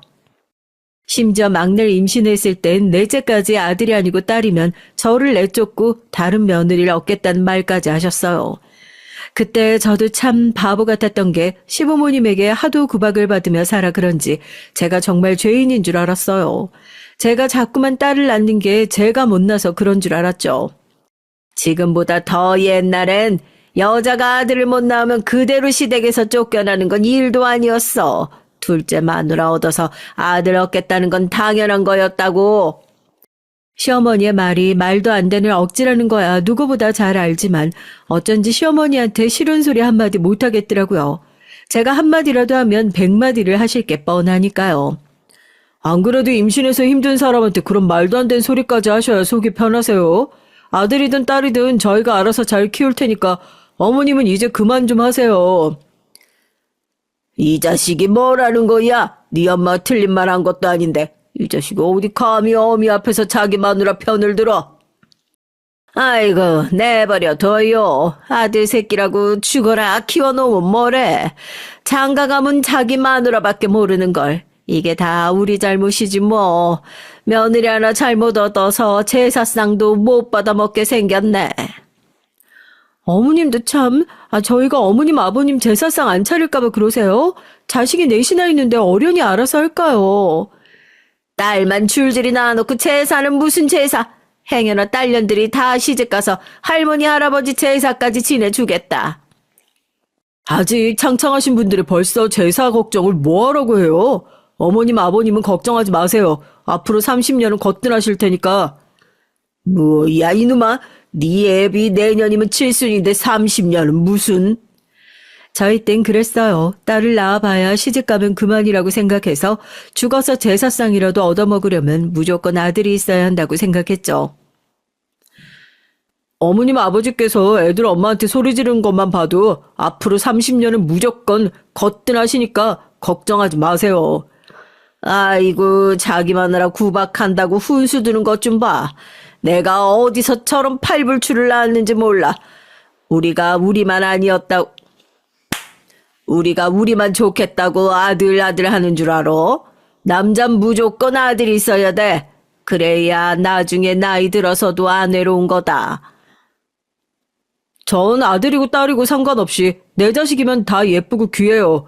그러니까 괜한 일로 임신한 사람 힘들게 하지 마시고 그쯤 하세요. 결혼한 직후부터 시부모님으로 인해 힘든 일이 한두 개가 아니었어요. 그나마 다행인 건 제 남편이 제대로 정신이 박힌 사람이었다는 겁니다. 남편이랑 전 부모님이 아시는 분 소개로 만났어요. 그래서 어떤 남자인지 어떤 집안인지도 잘 모르는 상태로 얼굴도 몇 번 안 보고 바로 식부터 올렸죠. 그런 상태로 서로 애들 엄마 아빠라고 부르면 애 낳고 살았습니다. 그 시대에 선 봐서 결혼한 부부치고 저와 남편은 부부 사이가 좋은 편이에요. 그런데 그런 저희 부부를 시부모님은 썩 마땅치 않아 하셨어요. 툭하면 아들을 며느리한테 뺏긴 것 같다는 말을 많이 하셨거든요. 남편이 시부모님 앞에서 항상 제 편을 들어서기도 하지만 남편이 착한 게 처가에도 또 잘했어요. 결혼하자마자 제가 시댁에 들어와 살면서 고생하는 걸 옆에서 봐서 그런지 항상 저나 친정에 미안해하며 본인이 더 처가를 챙겼습니다. 한 번은 그런 적도 있었어요. 제가 임신해서도 아이들 챙기랴 밭일 도우랴 하루 종일 정신없이 지내는 제가 안쓰러웠는지 남편이 결심했다는 듯 하루는 절 불러 짐을 싸라고 하더라고요. 마음 같아선 내가 애들 데리고 가고 싶은데 당신 혼자 우리 집에 있으면 더 힘들고 못 쉴 테니까 그냥 당신이 다녀와. 다른 건 걱정하지 말고. 남편은 저에게 딸 셋은 본인이 다 알아서 할 테니 막내 낳기 전까지만이라도 친정에 있다가 오라고 했죠. 그래야 제가 좀 쉴 수 있을 것 같다고요. 저도 남편 말대로 바로 친정에 가고 싶었습니다. 하지만 시부모님을 모시고 사는 며느리 입장에 어디 그게 쉽나요? 제가 애들 두고 혼자 잠깐 병원만 갔다 와도 어쩌니 저쩌니 말이 많으신 분들인데 애들까지 두고 혼자 친정에서 쉬다가 온다고 하면 펄쩍펄쩍 뛸 게 뻔해요. 저도 웬만하면 버텨보려고 했는데 넷째는 또 다르게 힘들더라고요. 임신 9개월이 넘어가면서 배가 너무 많이 나와서 도저히 서 있을 수도 없고 앉을 수도 없었습니다.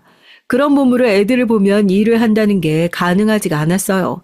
잠깐 애들 밥이라도 챙겨주고 나면 숨이 너무 벅차서 정작 제 밥은 목구멍으로 넘어가질 않았습니다. 그쯤 되니 저도 안 되겠다 싶었죠. 하루 종일 누워만 있고 싶은데 시부모님 눈치가 보이니 편히 쉴 수도 없더라고요. 결국은 남편과 상의해서 일주일만이라도 친정에 다녀오겠다 했어요. 역시나 제가 당분간 친정에 있다가 온다고 하니 시부모님은 펄쩍펄쩍 뛰었습니다. 자식이 셋이나 있는 옆에 내가 애들 두고 어디 친정에 가냐고요. 얼씨구, 남들 다 아는 임신한 거 가지고 아주 유난을 떨어요. 어디 감히 출가외인이 애들까지 버려두고 친정에 가겠다 소리를 해? 남편 잘못 만나서 평생 시집살이하고 사는데 막내 낳기 전이라도 잠깐 부모님 댁에서 쉬다 오는 게 뭐 어때서 그래요? 애들 엄마 친정 가 있는 동안 내가 집에서 애들 볼 테니까 어머니가 밭일 좀 하세요. 요즘 시대 남자들이야 그런 일이 흔한진 몰라도 제가 애들 키우던 시대엔 남자가 처도 없이 혼자 애들 본다는 게 흔한 일은 아니었어요. 그것도 애 셋을 말이죠. 며느리가 만삭에 친정 가겠다는 것도 시어머니는 놀랄 놀자였는데 애까지 두고 가서 아들이 애 셋을 본다는 게 더 기가 막힐 노릇이었죠. 그때만 생각하면 전 아직도 오금이 저려요. 평소 시어머니 성미에 절대 절 순순히 친정에 보내주실 분이 아닙니다. 그런데 신기하게도 시어머니께서 절 친정에 보내주시긴 했어요. 남편이 시어머니 앞에서 눈까지 불하려가며 저렇게 고생하다가 아이라도 잘못되면 어떡하냐고 언성을 높였으니 시어머니도 더는 할 말이 없으셨나 봐요. 저더러 친정에 가고 싶으면 가라고 하셨어요. 그런데 그러면서 하시는 말씀에 소름이 돋았습니다. 네가 막바지에 닥치니까 아주 똥줄이 타나 본데 그래 어디 한번 너 하고 싶은 대로 다 해봐라. 네 뱃속에 막내까지 계집애면 난 약속대로 둘째 짤이 알아볼 테니까 그런 줄 알아. 시어머니는 제가 친정에 가는 게 끝까지 마음에 안 들었는지 만삭인 며느리한테 친정에 가는 날까지 막말을 마구 퍼버댔어요. 전 서러움에 금방이라도 눈물이 쏟아질 것 같았지만 남편과 제 딸들을 생각하면서 꾹꾹 참았습니다. 그래도 친정에 도착하고 나니까 속없이 마음이 좋기는 하더라고요. 친정 부모님들은 저희 시부모님 같은 분들은 없다고 칭찬하기 바쁘셨고요. 세상에 이런 시댁이 어디 있다니, 우리 딸은 복도 참 많다. 명절에도 항상 미리 보내주시는 것도 감사한데 임신했다고 쉬고 오라고 친정까지 보내주시니 감사해서 일을 다 어떻게 갚는다니. 제가 시댁에서 시부모님께 어떤 취급을 받으며 사는지 친정 부모님은 당연히 모르셨어요. 남편이 워낙 알아서 잘 하다 보니 친정 부모님은 제가 시집가서 마음 편하게 사는 줄 아셨거든요. 그럴 만도 한 게 남편이 중간에서 참 노력을 많이 했어요. 명절이면 시부모님께 욕을 먹으면서도 항상 처가 먼저 가자고 했고요. 그게 참 대단한 일이었던 게 그때만 해도 명절이면 시댁부터 들리는 게 당연한 일이었죠. 심지어 시댁에 갔다가 손님들이 많이 와서 일거리가 많아지면 여자들은 친정에 못 가는 일이 비일비재할 때였거든요. 남편은 제가 시댁에서 살면서 시집살이를 한다는 걸 항상 미안해하면서 명절만이라도 마음 편하게 친정에서 쉬다 오자며 항상 시부모님과 싸우면서도 명절날이면 친정에 가기 바빴어요. 평소에 맏며느리라고 이 사람이 밭일에 공장일에 다 하고 고생하는데 명절이라도 좀 쉬게 해줘요. 어머님 아버님한텐 우리 말고도 아들이랑 며느리가 둘씩이나 더 있잖아요. 아이고 집안꼴 잘 돌아간다. 어느 집안에서 명절날 장남이랑 맏며느리도 없이 제살 지낸다고 하든. 조상님이 상 차린 게 장남인지 맏며느리인지 알 게 뭐예요. 누구든 차리기만 하면 그만이지. 그만큼 저희 남편은 좋은 사람이었습니다. 남편 아니었으면 전 아마 버티지 못했을 거예요. 그래도 다행이었던 건 막내를 낳고 나선 전보다 시집살이가 좀 나아졌다는 겁니다. 막내가 아들이었거든요. 막내가 태어나고 나선 시부모님이 얼마나 좋아하시는지 위로 딸 셋 낳았을 땐 한 번도 애들을 안아주신 적이 없으셨던 분들이 막내는 낳자마자 물고 빨고 하시면서 심지어 당신들 방에 데리고 들어가 재우셨다니까요. 정말 신기할 따름이었죠. 처음엔 그런 모습이 언짢고 서운하기도 했어요.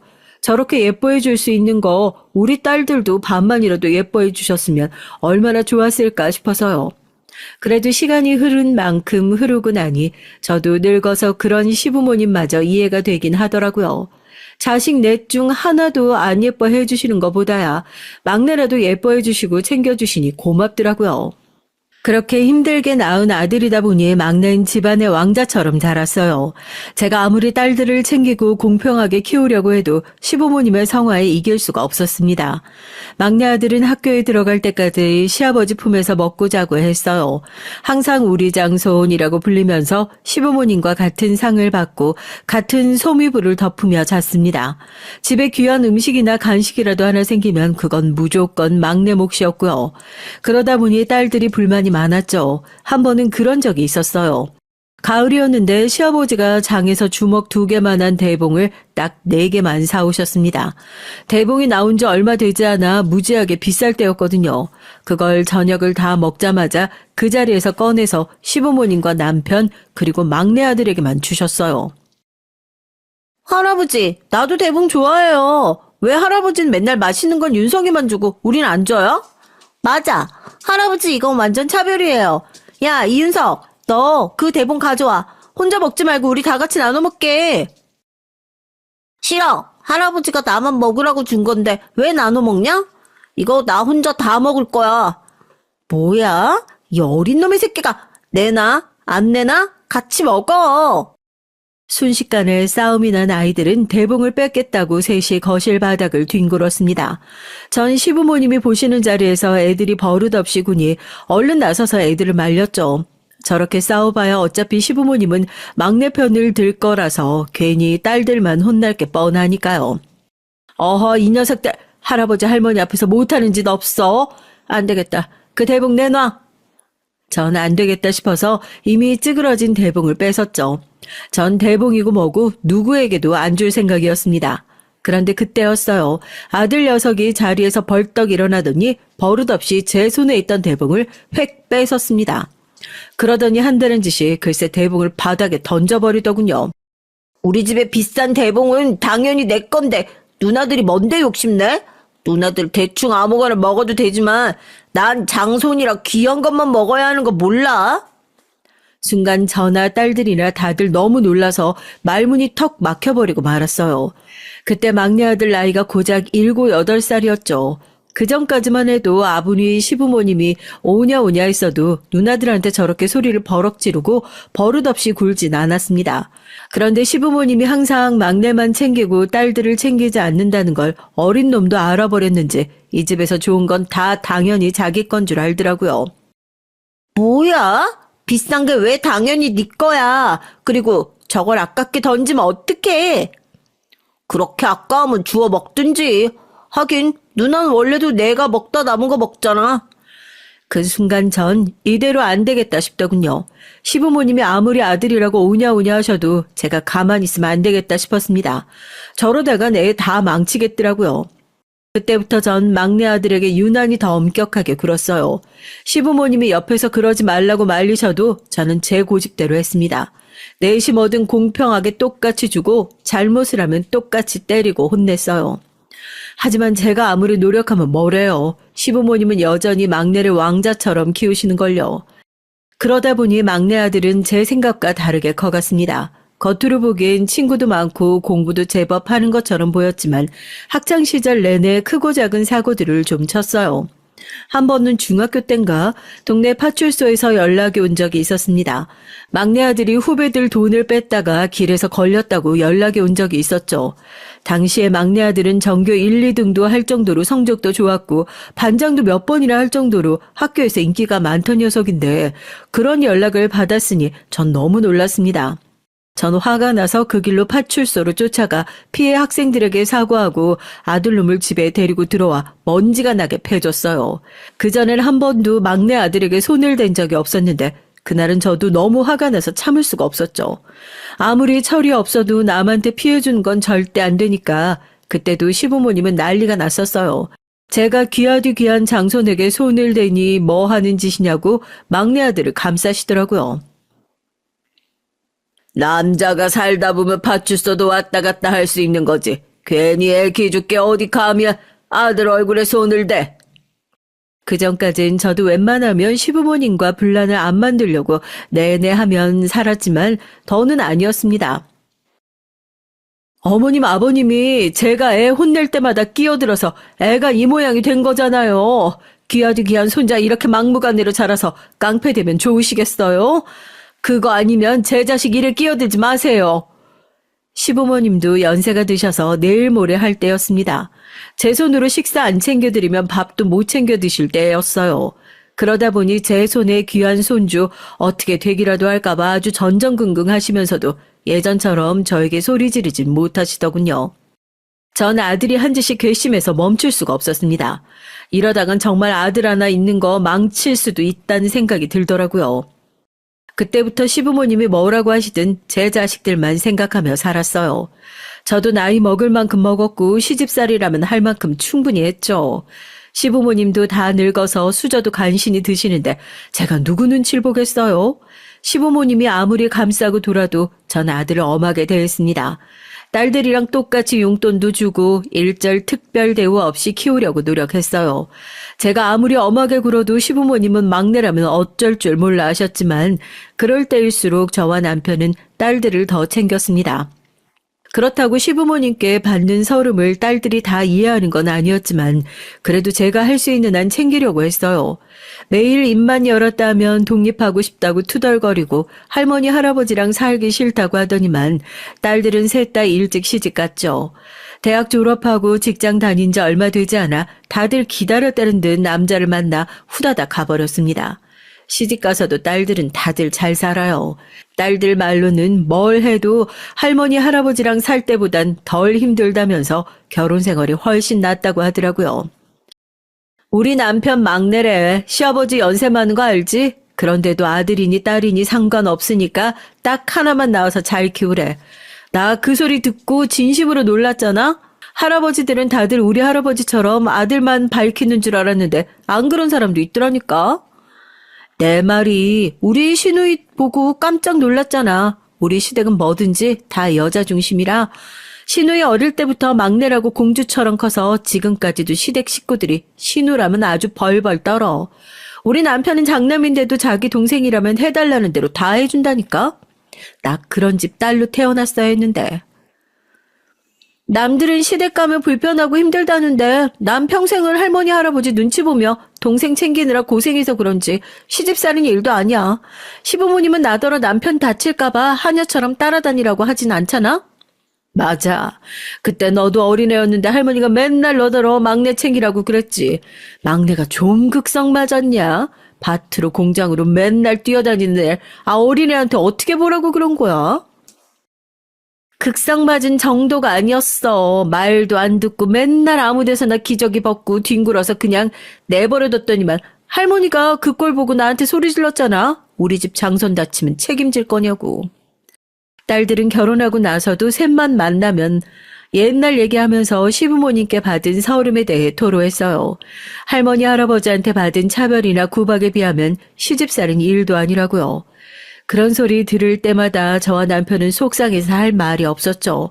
저희가 아무리 잘해주고 챙겨주고 해도 시부모님이 한마디 훅 뱉어버리면 딸 셋이 고스란히 상처받아 속상해하는 게 눈에 보였거든요.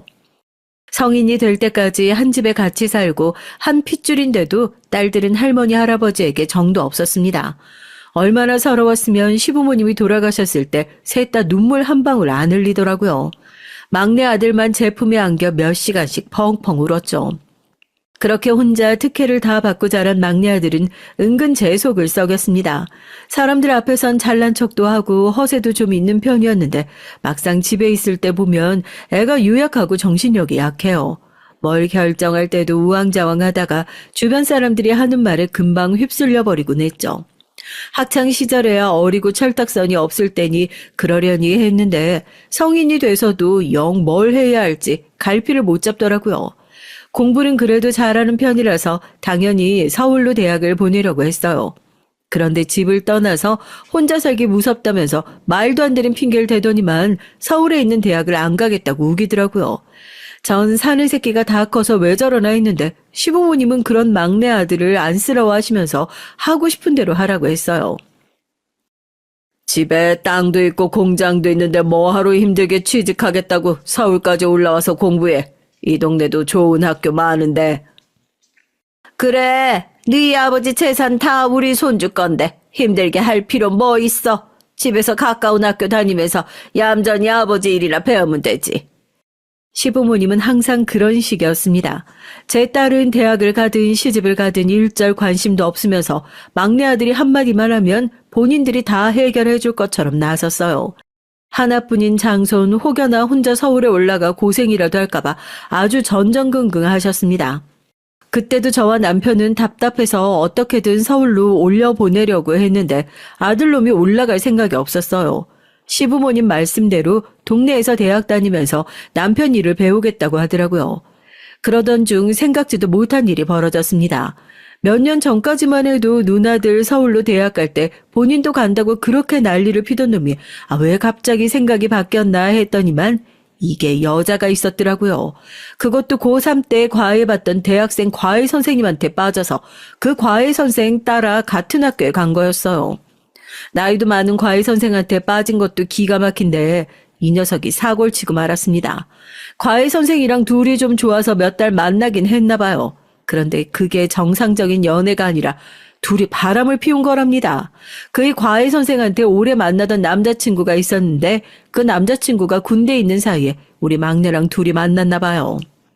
같은 학교를 다녔으니 둘이 좋아서 매일 붙어 다니다가 제대하고 나온 과외 선생님 남자친구가 둘이 만나는 걸 알게 돼서 학교에까지 쫓아와 난리를 쳤나 봐요.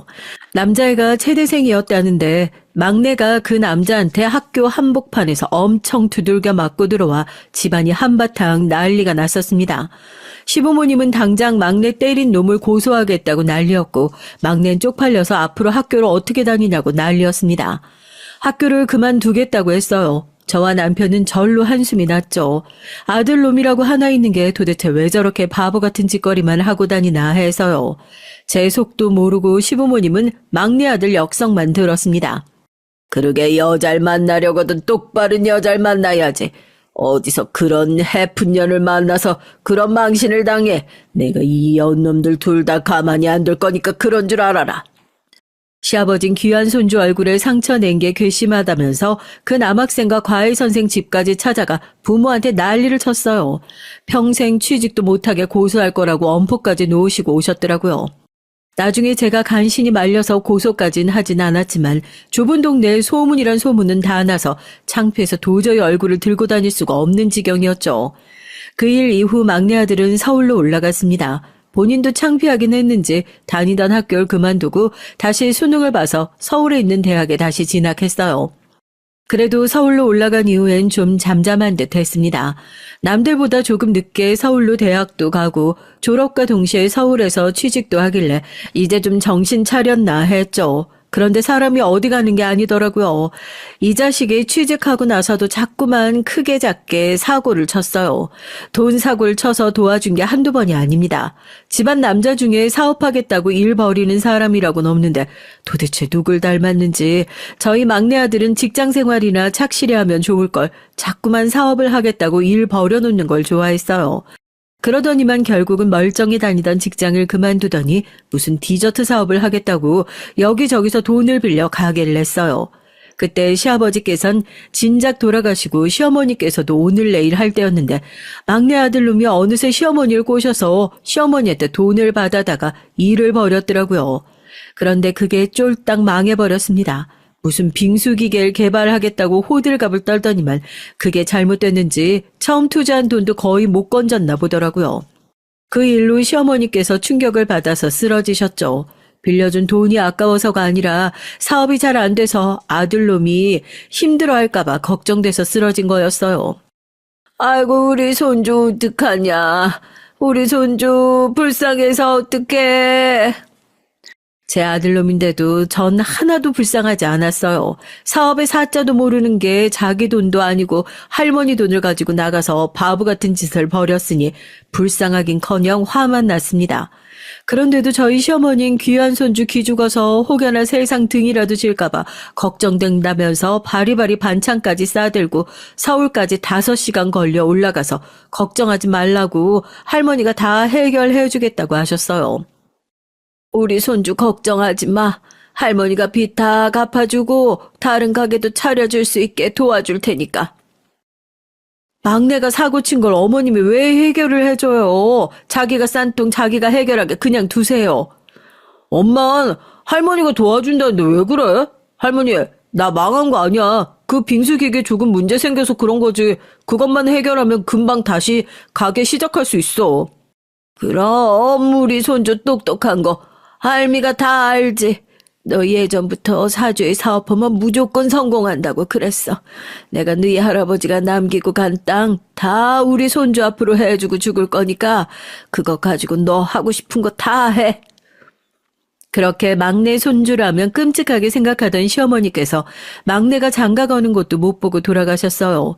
그전까진 저도 시부모님에 대해 애틋하거나 불쌍하다고 생각한 적이라고는 없었는데 막내 아들이 장가 가는 날은 저도 마음이 뭉클하고 어느 때보다 시부모님 생각이 많이 나더라고요.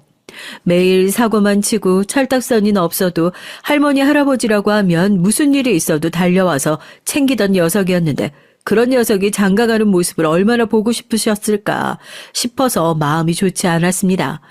그런데 그건 시작에 불과했어요. 아들이 결혼하고 저도 손주 녀석이 생기고 나니까 어느 때보다 시부모님 생각이 자주 나더라고요. 딸들이 결혼하고 손주를 낳았을 때랑은 또 다른 느낌이었죠. 외손주, 친손주라는 걸 떠나서 저에게도 며느리가 생겼다는 게 느낌이 이상하더라고요. 사실 막내 아들이 워낙 철딱서니가 없다 보니 전 장가도 가기 힘들 줄 알았어요. 그런데 어느 날 갑자기 연락도 없이 집에 내려온 아들이 결혼하겠다고 하더군요. 이제 막 사귀기 시작한 여자친구가 있는데 임신을 했대요. 처음 임신 소식을 들었을 때 기가 막혔죠. 이 자식이 결혼까지 하고 사고를 쳤구나 싶어서요. 그래도 어쩌겠어요. 제 아들이 친사고이니 부모인 저와 남편이 수습을 해야죠. 저와 남편은 곧장 결혼 날짜를 잡고 식부터 올리라고 했죠. 요즘 사람들이야 결혼 준비하면 다들 반반씩 나눠 준비한다는데 우리 집은 시골 사람들이라 그런지 웬만하면 저희 쪽에서 다 준비하는 게 맞다고 생각했어요. 안 그래도 어린 딸이 임신해서 결혼하는 것도 처가에선 속상할 텐데 우리 쪽에서 할 수 있는 건 최대한 다 도와주자 싶었죠.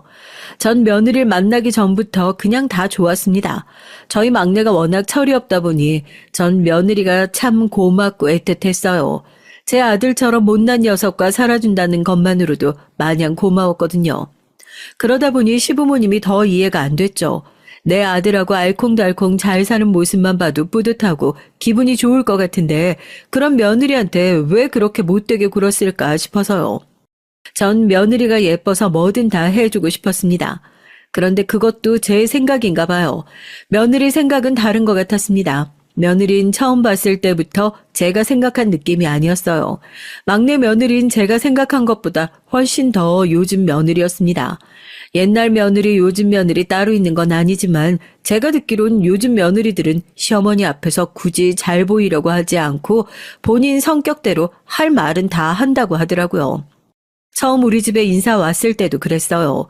우리 집이 옛날 시골집이라 오래됐거든요. 시부모님이 결혼할 때부터 산 집이라 50년도 훨씬 넘은 집입니다. 그래도 저와 남편이 살면서 하나씩 고치면서 살아서 화장실이나 주방은 현대식이에요. 그런데도 막내 며느린 우리 집이 오래돼서 불편했는지 뚱한 표정으로 화장실 한 번 안 가고 앉은 자리에서 꼼짝을 안 하더라고요. 거기다가 제가 차린 밥도 거의 먹질 않았습니다. 새아가 음식이 입에 안 맞니? 아유 그래도 요즘 사람들 좋아하는 거로 한다고 신경 써서 했는데 거의 먹질 못하네. 우리 수정이가 입이 짧아서 원래 많이 못 먹어요. 거기다가 요즘 입 덧하는지 통 먹질 못하더라고요. 수정아, 내가 과일 가져다 줄까? 수정이 과일 좋아하지? 어머, 그래? 아유, 내가 그 생각을 못했네. 입 덧할 땐 아무것도 먹기 싫은 법인데. 기다려봐. 엄마가 과일이랑 간식거리 좀 내올게. 그때까지도 전 며느리가 임신해서 몸이 힘들어서 그러는 줄 알았죠. 그런데 그게 아니더라고요. 며느리 될 애는 제가 생각한 것보다 훨씬 더 예민하고 까칠한 애였습니다. 제가 집에 있는 과일은 다 씻어서 준비하는 동안 차라도 내어줄까 해서 거실에 나갔는데 며느리랑 아들이 둘 다 없더라고요. 남편에게 애들 어디 갔냐고 물었더니 며느리가 속이 안 좋다고 잠깐 나가서 아들이 따라 나갔답니다. 아이고 몸도 성치 않는 애를 괜히 보겠다고 우리가 여기까지 내려오게 했나 보다. 아유 그냥 우리가 서울로 올라갈 걸 그랬어요. 그러게 애가 입덧하느라 많이 힘든 것 같으니 일찍 올라가라고 해야겠네. 저나 남편이랑 우리 욕심에 괜히 몸도 성치 않은 애 멀리까지 오게 했나 미안해서 제가 아이들을 찾아 나갔습니다. 지금이라도 그냥 빨리 올라가서 쉬라고요. 그런데 그때 듣지 말았어야 할 얘기를 제가 듣고 말았어요. 자기 고향에 땅도 있고 공장도 있고 부자라고 하지 않았어? 근데 집이 저게 뭐야? 나 아까 손 씻으러 화장실 갔다 깜짝 놀랐잖아. 어떻게 집안에 그렇게 큰 벌레가 있을 수가 있어? 나 더러워서 이 집에서 아무것도 못 먹겠어. 우리 그냥 지금이라도 빨리 올라가면 안 돼? 며느리가 입덧도 입덧이지만 우리 집이 오래되고 낡은 시골집이라 실망했나 봐요. 안 봐도 뻔합니다. 우리 막내 아들이 워낙 입만 열면 허풍도 세고 잘난 척도 많이 하는 애라 부풀려서 말했을 수도 있어요. 그래도 그렇지 결혼하겠다고 인사까지 하러 온 애가 집에서 벌레 좀 봤다고 더럽다고 아무것도 못 먹겠다니요. 저도 그런 며느리를 보면서 미간이 구겨지고 말았습니다. 하지만 어쩌겠어요. 제 아들의 새끼를 임신한 제 며느리인데 제가 참고 예쁘게 봐야죠. 전 애써 목소리 가다듬고 나가서는 모르는 척 웃었습니다. 아이고, 몸이 안 좋은가 보다. 우리 괜히 보고 싶다고 이 먼 데까지 불러서 우리 세아가 힘들게 했네. 오늘은 얼굴 봤으니까 됐고 더 늦기 전에 얼른 올라가. 다음번엔 우리가 서울로 올라갈게. 그때 또 보면 되지. 막내 아들은 기다렸다는 듯 그럼 올라가 보겠다고 했어요. 아무래도 아들놈도 중간에서 민망했겠죠. 아무리 눈치가 없고 철없는 녀석이라도 오랜만에 이 멀리까지 결혼하겠다고 인사와선 밥도 대충 먹고 올라가기 저나 남편에게 민망했을 테니까요. 그 순간 전 아들과 며느리에 대한 기대를 내려놓기로 했습니다. 우리 시대 때나 바보같이 시부모님 눈치 보면서 살았지 요즘 애들이 누가 그러고 살고 싶어 하겠어요. 우리 딸들만 봐도 평소에 시댁에 잘하고 잘 챙기는 것 같아도 시부모님이 한마디라도 듣기 싫은 소리 하면 쪼르르 저한테 전화해서 시댁 욕을 한 바가지를 하고 끊거든요. 그러면서 마지막에 전화 끊을 때마다 저에게 꼭 하는 소리가 엄만 나중에 며느리한테 그러지 말라고 했어요. 세상에 시어머니 좋아하는 며느리 아무도 없으니까 제발 귀찮게 하지 말라고요. 그냥 없는 듯 조용히 살아주는 게 며느리랑 잘 지내는 거라고 했죠. 그땐 딸들 말도 이해가 되지 않았습니다. 아무리 귀찮고 싫어도 가족인데 평생 없는 듯이 조용히 산다는 게 말이 안 되잖아요. 자고로 부모라는 건 자식이 아무리 나이가 들어서 다 커도 평생 자식 걱정하는 게 일인 사람들인데 그게 가능할까 싶었죠. 그런데 딸들 말이 맞았습니다. 시어머니는 그냥 아무 이유도 없이 싫은 존재인가 봐요. 제가 뭘 아무것도 하지 않아도 며느린 그냥 절 싫어한다는 게 느껴졌어요. 며느린 결혼하고 1년 동안 한 번도 집에 내려온 적이 없어요. 그걸 가지고 서운하게 생각한 적은 진심으로 한 번도 없습니다. 결혼했을 당시 이미 임신 상태였고 결혼하고 반년 만에 손주가 태어났으니 아이가 어려서 먼 시골까지 올 수가 없었죠. 그러다 보니 명절에도 아들만 혼자 내려왔었어요. 아들도 빨리 서울에 올라가 아이 봐야 한다고 잠깐 얼굴만 비추고 올라간 게 다였죠. 그러다 보니 전 손주가 너무 보고 싶었어요.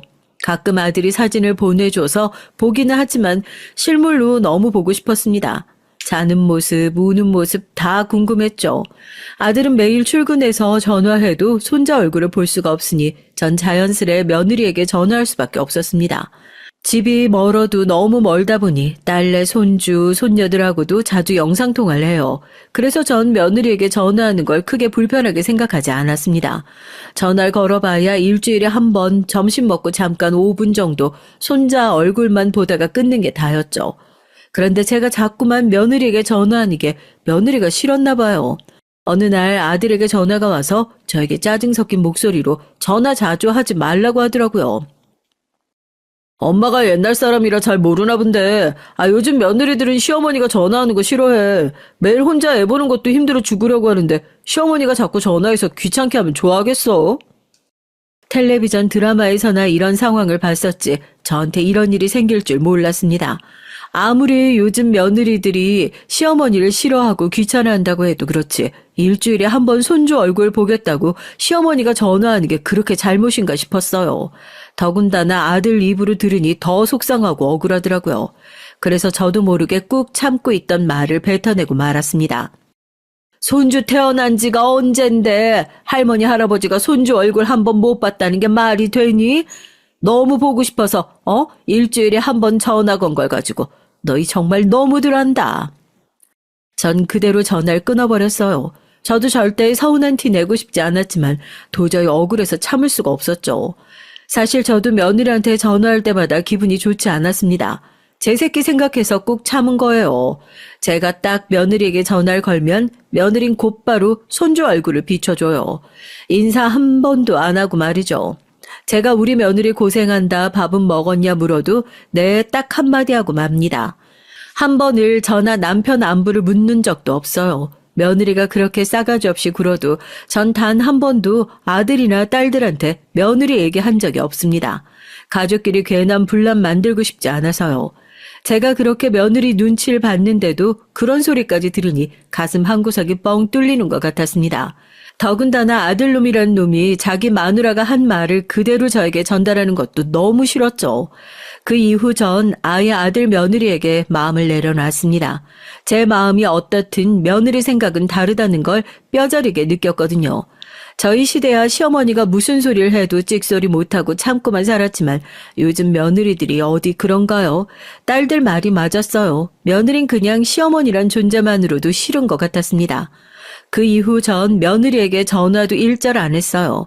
일이 생기면 그냥 제 아들에게 전화하고 말았습니다. 고추장이고 된장이고 만들 때마다 아들 생각이 나서 보내주고 싶어도 꾹 참고 김장이나 하면 한 번씩 택배로 보내주고 말았죠.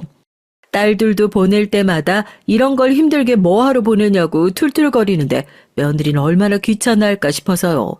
1년에 며느리는 딱 4번 만났습니다. 명절 2번, 남편하고 제 생일 2번 해서 딱 4번 집에 내려왔죠. 저나 남편이 서울에 일이 있어서 올라갔다가 손주 손녀 보고 싶어서 잠깐 들리려고 해도 며느린 싫어할까봐 눈치가 보여서 통 못 가겠더라고요. 그러다 보니 전 며느리가 오는 날만 되면 심장이 뛸 정도로 기다려졌어요. 제가 뭐 며느리 보고 싶어서 심장이 뛰겠어요. 그때 아니면 손주를 볼 수가 없으니 내내 자식들 오는 날만 기다리고 있었죠. 그런데 며느린 해도 해도 너무하는 게 그 머나먼 길을 내려와서도 잠 한 번 안 자고 바로 올라갔어요. 막내 아들이 운전하기 힘들다고 하루 자고 가자고 해도 며느리인 밥 한 끼 먹으면 꾸역꾸역 어린 애를 끌고 올라가겠다고 했습니다. 전 손주랑 헤어지기가 싫어서 내가 애를 봐줄 테니 너희끼리 올라가라고 했죠. 그러자 며느리가 표정이 확 바뀌면서 웬일로 좋아하더라고요. 정말요? 안 그래도 요즘 회사 일 바빠서 매일 늦게 끝나서 걱정인데 어머님이 봐주시면 너무 좋죠. 아예 한 달 정도 맡겨도 될까요? 아이고, 한 달이 뭐야. 내 새끼 몇 달 못 봐주겠어? 나 괜찮으니까 바쁜 일 다 끝날 때까지 내가 봐줄게. 이럴 줄 알았으면 진작 애 봐주겠다고 할 걸 그랬어요. 저야 평생 애 키우고 시부모님 모시며 산 사람인데 어린애 하나 보는 것쯤이야 어려운 일도 아니었죠. 그때부터 둘째 손녀가 태어나기 전까지 제가 1년의 절반가량을 큰 손주를 데리고 있었습니다. 그전까진 우리 집에 데려오면 항상 똥 씹은 표정을 하고 있던 며느리가 제가 좋아하는 과일도 사들고 오고 안부도 묻더라고요. 며느리 하는 짓이 좀 얄미워도 전 그러려니 했어요. 며느리도 애 키우면서 사회생활하기 힘들어서 그런 거겠지 싶어서요. 그러다가 며느리가 둘째 손녀를 낳고 나서 저와 또 사이가 벌어지기 시작했습니다. 그때 남편이 몸이 안 좋아서 제가 애들을 봐줄 수가 없는 상황이었거든요. 남편이 담낭에 혹이 생겨서 수술을 했는데 경과가 좋지 않아서 몇 달을 병원 신세를 졌어요. 며느리랑 아들은 간병인을 쓰면 안 되냐고 했지만 남편이 병원에 있는 동안 너무 힘들어해서 제가 옆에 있어야 했습니다. 그러다 보니 아들네 손주랑 손녀를 봐줄 수가 없었어요. 당시 며느리가 둘째 낳은 지 얼마 안 돼서 육아휴직 중이었는데 둘째 보는 게 너무 힘들었던지 큰 손주라도 저에게 보내려고 했나 보더라고요.